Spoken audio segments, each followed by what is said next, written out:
మన ముకుందా జ్యువెలరీస్ వారి ముకుందా సిల్క్స్ ఘన ప్రారంభం నవంబర్ 23న దిల్సుఖ్ నగర్ లో ఓపెనింగ్ సందర్భంగా ప్రతి 3000 షాపింగ్ పై 3 గ్రాముల సిల్వర్ కాయిన్ ఉచితంగా పొందండి. ఈ ఆఫర్ అన్ని బ్రాంచెస్ లో వర్తిస్తుంది. ఆఫర్ 23 నుండి 30 వరకు మాత్రమే. త్వరపడండి. మీడియా మిత్రులందరికీ నా హృదయపూర్వక నమస్కారాలండి.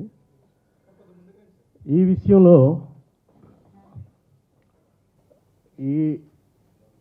ఇప్పుడు జరిగినటువంటి ఈ విషయంలో ఎంతోమంది ప్రెసిడెంట్లు ఉన్నా కూడా మా ప్రెసిడెంట్ భరతభూషణ్ గారి ఆధ్వర్యంలో ఆయన వచ్చినప్పటి నుంచి కూడా మేము ఒక డిస్ట్రిబ్యూటర్గా అలాగే ఒక ఎగ్జిబ్యూటర్గా ఎన్నో కష్టాలు పడుతూ ఇబ్బందులు పడుతూ ఉన్న ప్రతి విషయం కూడా ఆయనకు తెలుసు కాబట్టి మా లీగల్ టీంని ఎప్పటికప్పుడు హెచ్చరిక చేస్తూ ఎక్కడ ఏ పొరపాటు జరుగుతుంది, ఎక్కడ ఇది పుడుతుంది ఏమిటి అనే దాని మీద ఎక్కువ శ్రద్ధ పెట్టడం జరిగింది.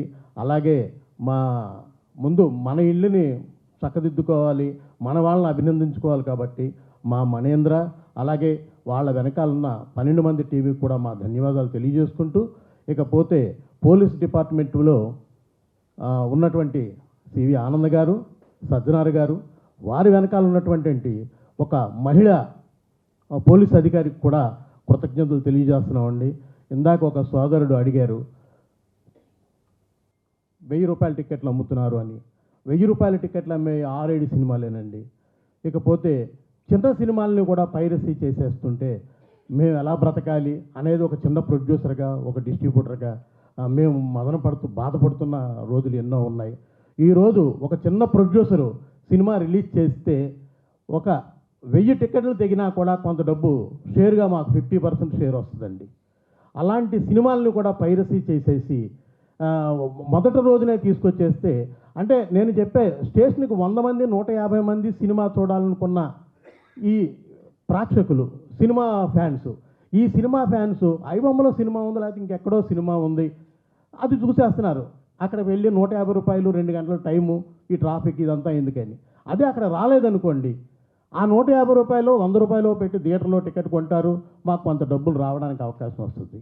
ఈరోజు చిన్న ప్రొడ్యూసర్ కానీ చిన్న డిస్ట్రిబ్యూటర్ కానీ సంతోషకరంగా లేడండి. ఉన్నాడు అనుకుంటే తప్పు. అంటే నువ్వు ఎందుకు వ్యాపారం చేస్తున్నావు అంటే దీనికి ఎడిట్ అయిపోయాం. ఒక 45 ఏళ్ల బట్టి ఇదే వ్యాపారం చేస్తూ మేము ఇప్పుడు ఇంకొకటి చేసుకోలేమండి, దీంట్లోనే బ్రతకాలి, దీంట్లోనే చచ్చిపోవాలి. అలాంటప్పుడు మేము ఆఖరిగా భార్య మంగళసూత్రాలు కూడా అమ్మేసి మేము సినిమాకి పెట్టుబడి పెట్టుకోవడం జరుగుతుందండి. అలాంటి మా కష్టాన్ని దోచేసుకోవడం ఎంతవరకు న్యాయం మీరు ఆలోచించండి. ఇప్పుడు ఒక రవి గురించే మనం మాట్లాడుకోవట్లేదు. రవి లాంటి వాళ్ళు 100 మంది ఉన్నారు, 1000 మంది ఉన్నారు. అందరినీ దీన్ని పట్టుకోవడానికి ప్రయత్నం చేసి ఇప్పటి వరకు ఈ కార్యక్రమంలో జరుగుతున్నటువంటి విషయంలో పోలీసు వారు ఎంతైతే సహకరించారో దీనికి కొన్ని 100 రెట్లు సహకరించి శ్రద్ధ తీసుకుని వారందరినీ కూడా అరెస్ట్ చేసి మాకు తగు న్యాయం చేస్తారని మనస్ఫూర్తిగా కోరుకుంటూ, అలాగే స్టేజ్ మీద ఉన్న మా పెద్దలందరికీ నా హృదయపూర్వక కృతజ్ఞతలు తెలియజేసుకుంటాను. థ్యాంక్ యూ అండి. For more videos like this, subscribe Big TV channel.